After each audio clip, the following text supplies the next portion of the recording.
मध्य प्रदेश के ग्वालियर में नौकरी के बदले सेक्स की डिमांड करने वाले बीज निगम अफसर संजीव कुमार को गिरफ्तार किया गया है। अधिकारी पर छात्राओं ने गंभीर आरोप लगाए थे। बीज निगम अधिकारी संजीव कुमार को सोमवार देर रात ग्वालियर क्राइम ब्रांच ने भोपाल से गिरफ्तार किया है। इसके बाद उनको लेकर ग्वालियर आई और ग्वालियर में क्राइम ब्रांच ने आरोपी संजीव का जुलूस निकाला और उसे थाने तक लेकर पहुंची। रीवा निवासी MSc की छात्रा ने ग्वालियर क्राइम ब्रांच से शिकायत की थी। अब तक 3 पीड़ित छात्राओं के नाम सामने आए हैं, जिनसे संजीव कुमार ने डिमांड की थी, जिसमें एक और छात्रा की शिकायत पर मामला दर्ज किया है। देखिए, जैसे 3 तारीख को बीज निगम के द्वारा कॉन्ट्रेक्चुअल बेसिस पे एक वॉक इन इंटरव्यू कंडक्ट कराया गया था एग्रीकल्चर यूनिवर्सिटी ग्वालियर में।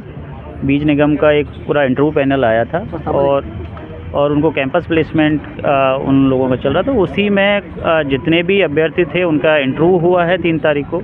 उसके बाद बीज निगम के ही एक कर्मचारी के द्वारा महिला अभ्यर्थियों को रात के 10 बजे 9-10 बजे के बाद में व्हाट्सएप मैसेज किए जाते हैं। उसमें पैसे की डिमांड की जाती है और कुछ सेक्सुअल फेवर का भी उसमें डिमांड की जाती है। तो उसी के चलते पहले एक महिला अभ्यर्थी ने हिम्मत दिखाई। उसके बाद जब ये मीडिया में बात सामने आई है और जब ये बात उजागर हुई है, इसकी हरकतें उजागर हुई है, तो आज दूसरी महिला अभ्यर्थी ने भी हिम्मत दिखा के वो हमारे पास आई हैं क्राइम ब्रांच में। उनकी तरफ से भी FIR ली जा रही है। उनको भी सेम व्हाट्सएप मैसेजेस किए गए हैं और पैसे की भी डिमांड की गई है। उसी के चलते इसको कल भोपाल से हिरासत में लिया है। आज माननीय न्यायालय के सामने पेश करेंगे और PR की हम रिक्वेस्ट करेंगे, क्योंकि बहुत सारे ऐसे इसमें पहलू हैं, बिंदु हैं जो जानना ज़रूरी है कि ये इंटरव्यू पैनल का हिस्सा था, नहीं था तो किस कैपेसिटी में था, और नहीं था तो इसके पास में जो महिला एप्लीकेंट हैं या जितने भी इंटरव्यू देने के लिए यहाँ आए थे उनकी सेंसिटिव इन्फॉर्मेशन जैसे नाम, पते और मोबाइल नंबर कहाँ से इसके पास में कैसे मिले।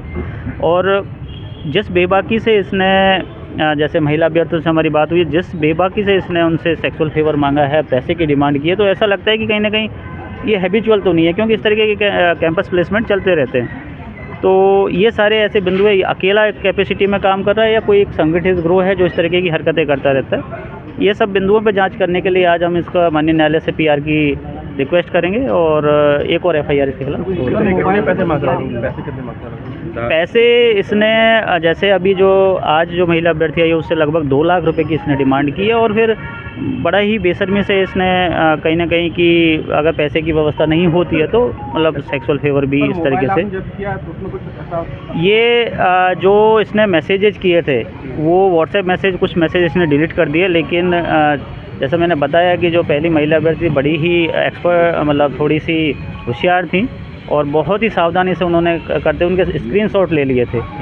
तो वो इस स्क्रीनशॉट के आधार पर हमने FIR के साथ और इनके जो स्टेटमेंट के साथ उनको लगाया है, और जो इसका मोबाइल जब्त किया है उसको हम साइबर फॉरेंसिक को भेजेंगे ताकि इसमें डिजिटल एविडेंस भी हम लगा पाएँ।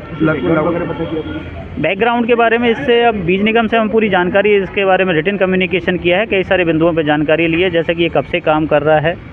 प्रारंभिक पूछताछ में ये तो मालूम चला है कि मैरिड है। दूसरा, किस कैपेसिटी में ग्वालियर आया था और इसको क्या जिम्मेदारी दी गई थी। अगर ये एक ऑफिशियल कैपेसिटी में नहीं आया तो फिर ये इंटरव्यू रूम में क्या कर रहा था और कैसे इसको इन्फॉर्मेशन मिली। बहुत सारे बिंदु हैं जो अभी PR पे पूछताछ के बाद में मालूम लगभग कितनी का महिला अभी ये पूरी जानकारी हमें जो आया। 3 महिलाएं हमारे सामने आई हैं और एक उड़ीसा की रहने वाली हैं, 2 अपने यहाँ MP की हैं। 2 के द्वारा, एक के द्वारा FIR होगी, दूसरी आज कंप्लेंट दे दी। उड़ीसा वाली से अभी हमारा कम्युनिकेशन कर रहे हैं। बाकी टोटल कितनी महिला एप्लीकेंट आई थी वो हमने बीज निगम से जो उस दिन की अटेंडेंस है वो मांगी है, तो उस पर जानकारी मिलेगी।